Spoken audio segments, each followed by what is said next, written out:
forma de poder estar ajudando todos os candidatos e também mostrando o nosso trabalho, né, lógico. Então, certo.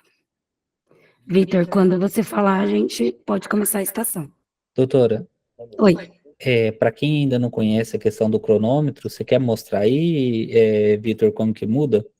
Tá vendo que tá escrito cronômetro aqui, ó? Se você clicar nesse cronômetro, você tem as opções de relógio. A partir desse momento, não sei se o Vitor quer fazer isso ou não, mas se ele deixar no relógio do INEP, ele vai ver o relógio como se é o dia lá do INEP. É um relógio digital que vai ficar em cima da mesinha lá de vocês.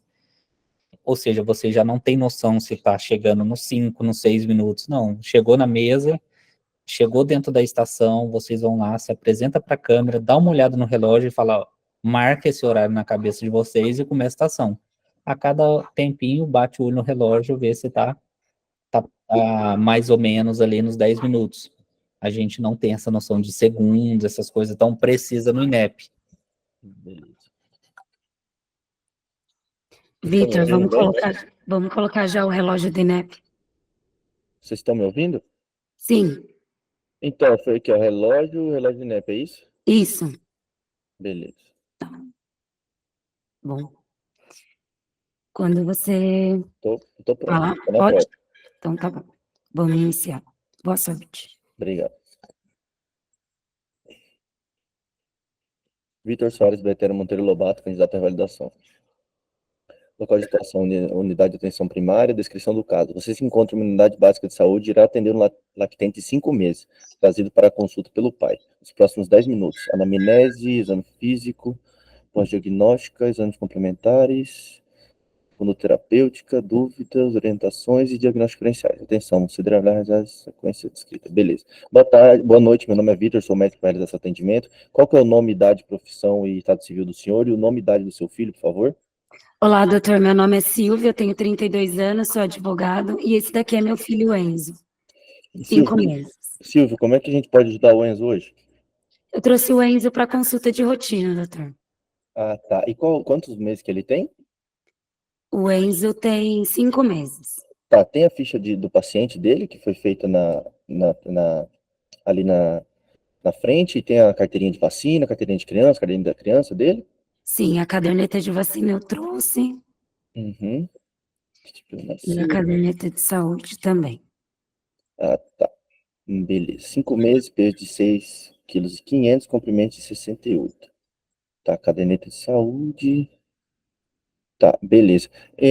Silvio, deixa eu te perguntar, o Enzo tá mamando bem? Como é que ele tá? Ele tá no amamentamento exclusivo? Tá comendo mais alguma coisa junto? Ele tá mamando seio, Suco? ele tá mamando seio materno ainda, doutor, mas a gente tá pensando em tirar, sabe? Porque ele já tá grande, acho que ele não precisa mais de ficar no peito. Então, desde já quero te adiantar, tá, Silvio, que o aleitamento materno exclusivo é até os 6 meses, tá? Ele contém tudo que a criança é necessário, tanto de líquido, nutrientes, tá? Ele é até os 6 meses exclusivo. A partir dos 6 meses, nós podemos introduzir papinha, raspinha de fruta, e ela vai se solidificando até ele comer junto com a família que tem na mesa, tá? Então, você pode continuar com a amamentação dele, a partir dos 6 meses nós vamos iniciar. Ele está tendo mais algum sintoma, como febre, diarreia, náusea, vômito? O doutor, ele vai mamar até quando? Então, ele mama até os 6 meses exclusivo e até os 2 anos ele é uma amamentação complementar, tá? Aí eu alimento junto com a amamentação. Tá certo. Beleza? Ele tá tendo algum sintoma? Diarreia, febre, náusea, Não, vômito? não consta no script. Alguma alteração na urina? Você tá vendo os hábitos intestinais dele? Fisiológico tá normal? A cor, cheiro, Não consta consistência? no script. Tá bem. Ele faz o uso de alguma medicação? Ele tá fazendo uso de suplemento? Tem alergia a alguma medicação? Faz suplementação com as vacinas, com as vitaminas que o doutor passou. Ah, tá, entendi. Ele faz algum tratamento para alguma doença? Já foi internado? Fez alguma cirurgia? Não consta no script. Tá, em relação a você né, e a mãe dele, os parentes de primeiro grau, tem alguma doença relevante? Diabetes, hipertensão, asma, câncer? Não consta no script. Tá bom. E os hábitos de vida dele, como é que tá o sono, a alimentação? Você tá vendo que ele tá desenvolvendo bem, que ele tá ficando mais durinho, acompanha com o olho, pega as coisas? Não consta no script. Tá bom, as vacinas já tá aqui, né? Os hábitos de vida, beleza. Tratamento. Tá. Diarreia ele não tá tendo nenhum outro sintoma, né? Não consta no script. Beleza. Eu vou fazer o exame físico nele, você me permite? Sim, Vou pedir para você colocar ele ali na maca, tá? Despir ele. Vamos posicionar do lado direito do paciente. Vou higienizar minhas mãos, aquecê-las, me paramentar. Vou começar com a ectoscopia geral de peles e mucosas, estado geral, sinais vitais do paciente, dados antropométricos, IMC, comprimento, peso. Também gostaria de horoscopia, uma otoscopia. Também gostaria do aparelho cardiovascular, respiratório, abdominal, região genital, região anal, alguma assadura, alguma coisa ali. Isso do exame físico. Tá, bom estado geral, corado. A ectoscopia dele tá normal, os sinais vitais dele estão normais também, tá bom? Cardiovascular está normal, abdominal está normal, respiratório também está normal, neurológico normal, otoscopia, horoscopia, rinoscopia normal, genitália, incluindo glande, posição métrica, sem alterações, testículo, abertura inguinal externa, beleza, então nós vejo aqui que ele tá com ausência, né, de um testículo que não desceu ainda, né? Externo percebendo a escrotal vazia. Na verdade, os dois testículos não desceu, nós chamamos isso de criptorquidia, tá? É quando não desce esses dois testículos na bolsa, elas ficam na parede abdominal. Nós vamos fazer um exame para a gente verificar, beleza? Então, tá, eu gostaria de solicitar uns exames laboratoriais para ele, tá bom? Hemograma,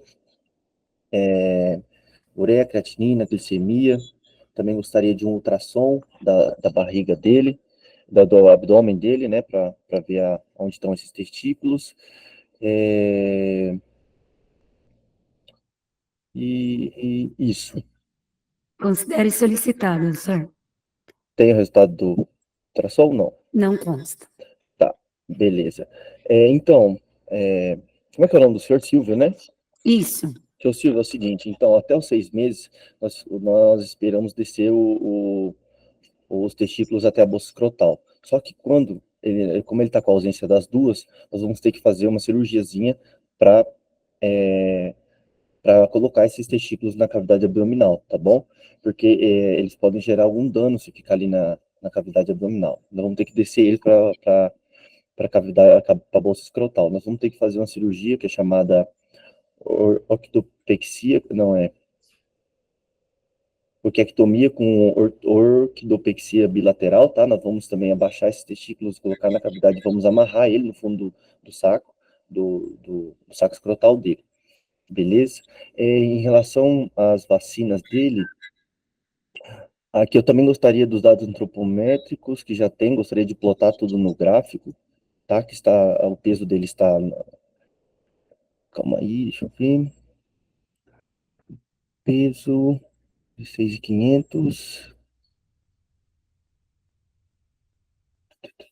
comprimento 68, ele está adequado para a idade dele, tá bom? O peso adequado para a idade, a estatura, o comprimento está adequado para a idade. E o MC dele que eu não tenho, beleza. E aos 5 meses, ele vai ter que tomar a vacina meningocócica, tá bom? Ela é tomada aos 3 ou 5 meses, as outras estão já tomadas, né? Então vai ter essas atualizações só aos 5 meses. O senhor tem alguma dúvida, alguma coisa? Quais são as vacinas que eles vão tomar, doutor? Então, aqui no cartão de vacina dele já tomou a BCG, hepatite B ou NAC, né? A pentavalente, rotavírus, VIP, pneumocócica, que é realizada aos 2 aos 4 meses. Aí, nos 6 meses, nós damos a pneumocócica. Não, a pneumocócica não. Nós damos só a VIP e a pentavalente. Tá? E no quinto mês, nós damos a meningocócica para ele, que é feita entre os 3 e os 5 meses. Tá? Essas são as vacinas que ele vai tomar. Se ele está com 5 meses, né? Sim. Então, é por enquanto. Aí, nos 6 meses, depois ele vai ter que tomar outras vacinas. Beleza? Por favor, conduta terapêutica. O senhor tem alguma dúvida, alguma coisa? Vai ter que fazer cirurgia, né? Você disse. Vai ter que fazer uma cirurgia, porque até os 6 meses nós esperamos, né? Só que depois, passou dos 6 meses, nós temos que fazer a cirurgia, porque não dá para esperar mais, tá? Então ele vai fazer a cirurgia? Vai ter que fazer.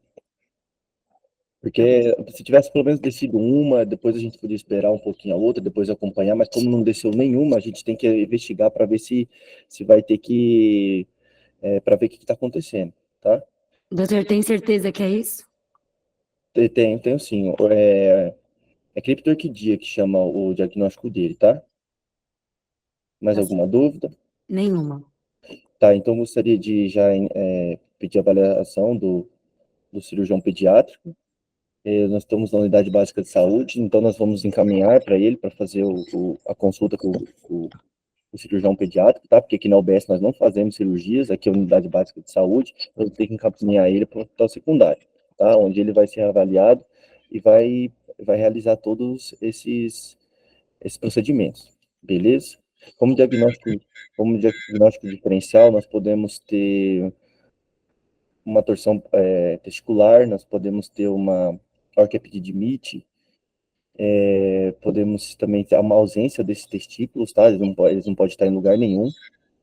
Pode ser que ele ainda não tenha nenhum testículo também.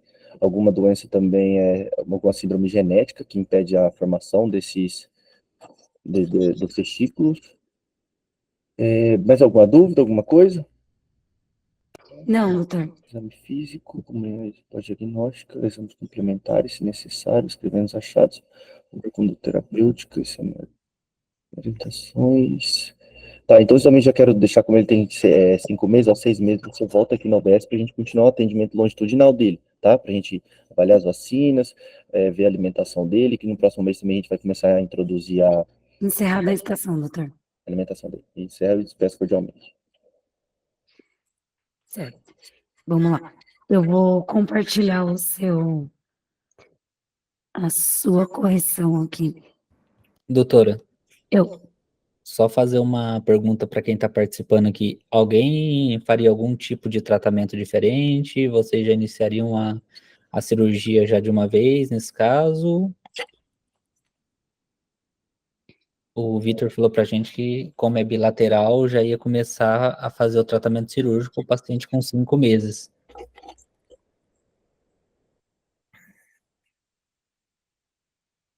Pode falar, Paulo.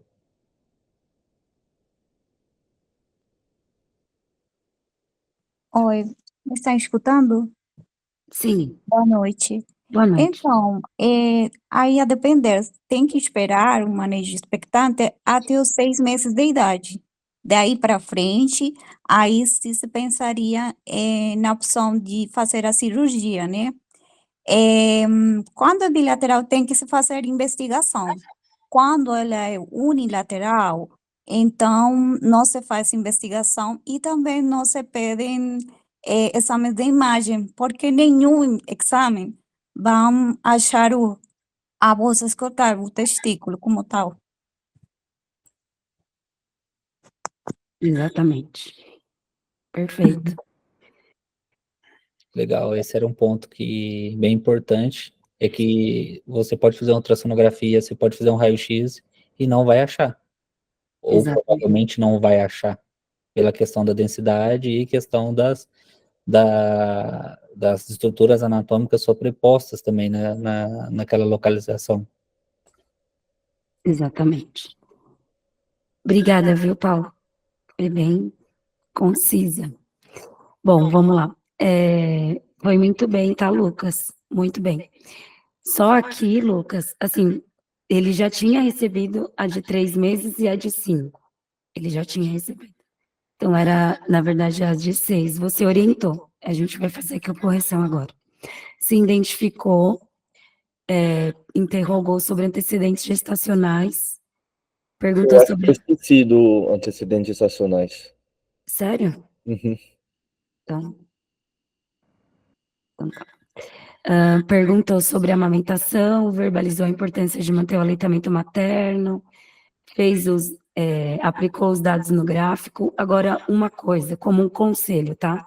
Toda vez que você plotar os dados no gráfico, sempre verbalize os dois. Então, o seu filho se encontra dentro do score -2, +2, sendo assim, se encontra com o peso adequado para a idade, tá? Sempre os dois. O INEP gosta dos dois. Não adianta só verbalizar um, tá bom? Beleza.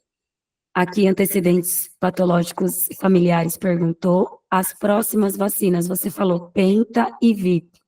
Faltou pólio, influenza anual e Covid. Covid. Beleza. E, na verdade, eram as próximas, entendeu? As próximas. Porque com 5 meses ele já tinha recebido a meningocê. E a orientação das tarefas é as próximas vacinas, que no caso é dos 6.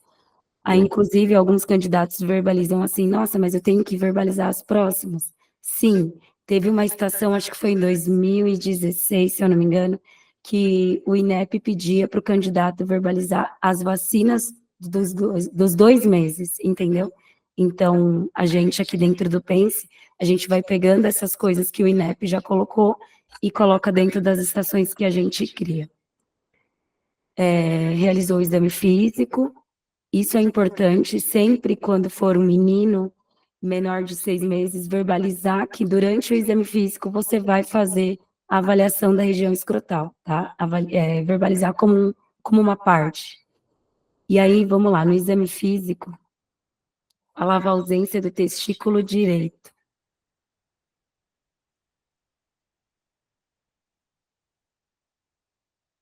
Tá bom? Então, é unilateral nesse caso, mas poderia ser bilateral. E como a Paula disse, a conduta é expectante e não há necessidade de pedir exames. Por exemplo, você pediu hemograma, ultrassom, não há necessidade. Aí você deu o diagnóstico da forma correta. Os diagnósticos diferenciais que você verbalizou não se enquadravam no que estava aqui no PrEP e perguntou para o pai se tinha alguma dúvida. Foi super bem na estação, fez 70%. E aí, gente, não sei se todo mundo já conhece, mas aqui no final das estações sempre tem a referência. Então, nesse caso aqui, tem uma referência da SBP, que é a Sociedade Brasileira de Pediatria, onde tem todas as alterações uropediátricas. E aí, se você está fazendo um repasso, você já entra aqui, dá uma lida no tema e já finalizou aquela pendência, tá bom? Alguém tem alguma dúvida?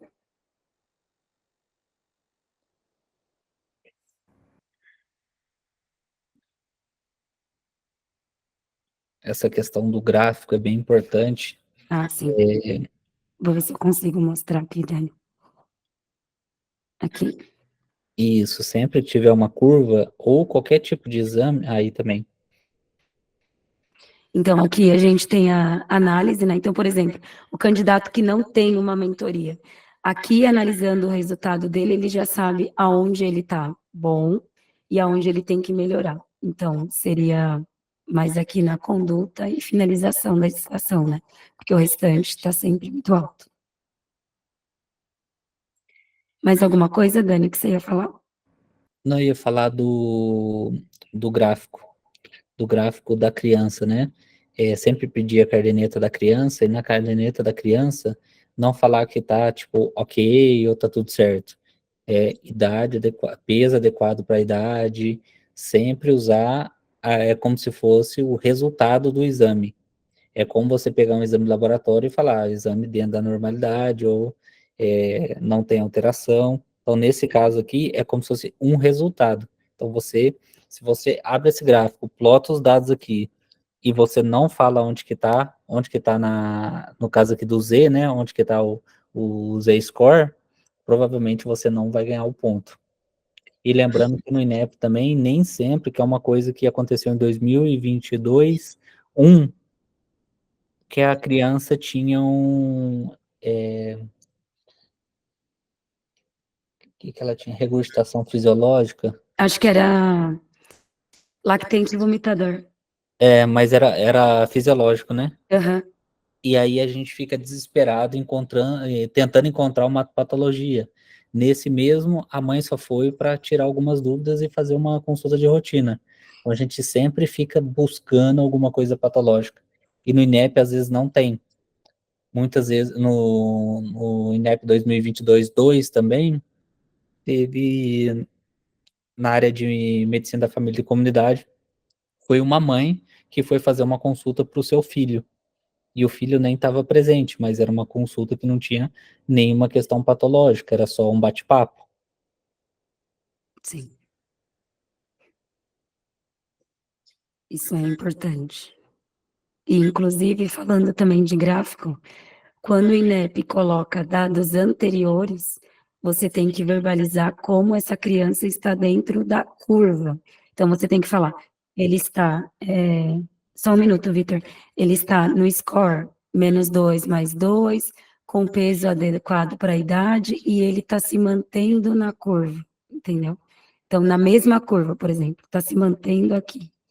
E aí, normalmente, no INEP 23.2, no sexto mês, tinha um declínio na curva. Inclusive, no PrEP, falava que o candidato tinha que verbalizar que teve um declínio no peso, e isso é normal, porque com 6 meses é quando a criança inicia a transição alimentar e normalmente ela não aceita muito, pode ter uma perca de peso. Então, o candidato tinha que verbalizar o score, aonde a criança estava, analisar o gráfico e descrever que teve essa alteração no peso, mas sem repercussão clínica. Então, sempre se atentar ao que está aqui dentro desse gráfico. Se tem dados anteriores, se é só um dia, se atentar ao todo. Pode falar, Vitor.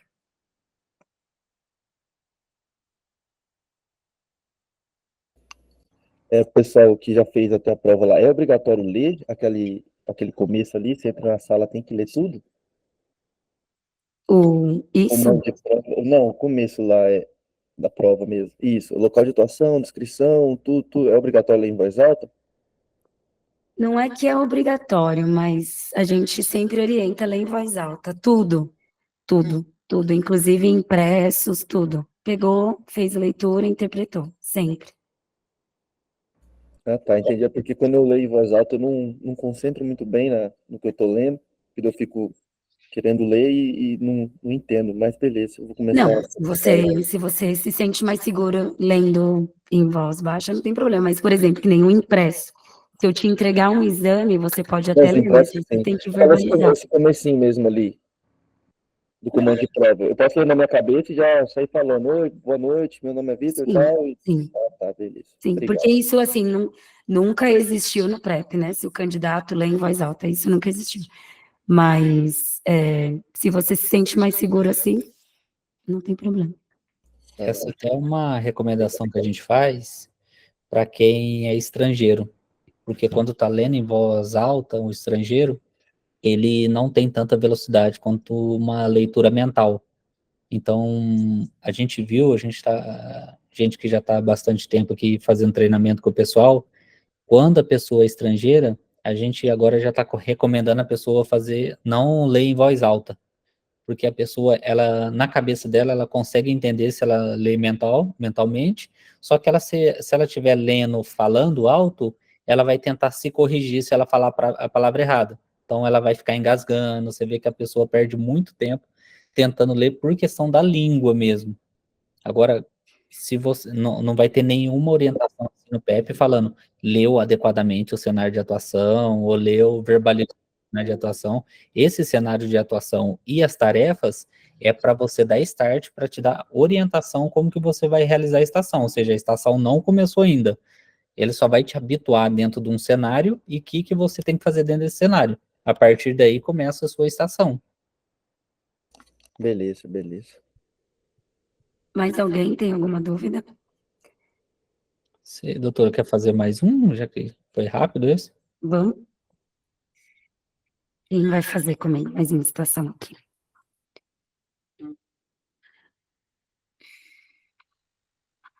Quem quer participar?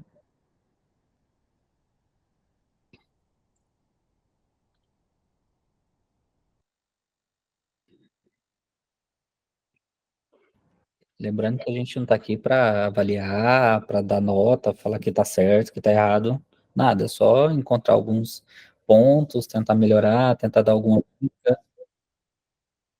Aqui é um ambiente de aprendizagem mesmo. Se ninguém quiser também, a gente finaliza sem nenhum problema.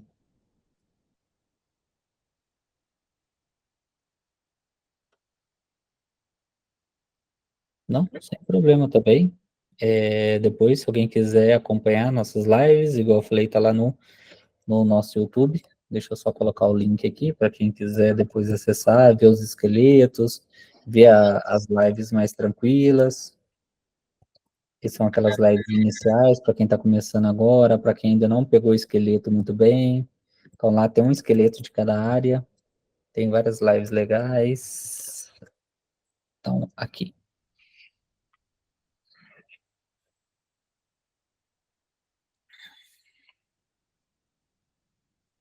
Então, se ninguém quer fazer, doutora, agradeço a participação de todo mundo. Obrigado, Vitor, por ter participado. Valeu, Obrigada, doutor. Vitor. Obrigada, agradeço. pessoal. Uma ótima semana para vocês e continue nos acompanhando aí na rede social. Obrigado, professores.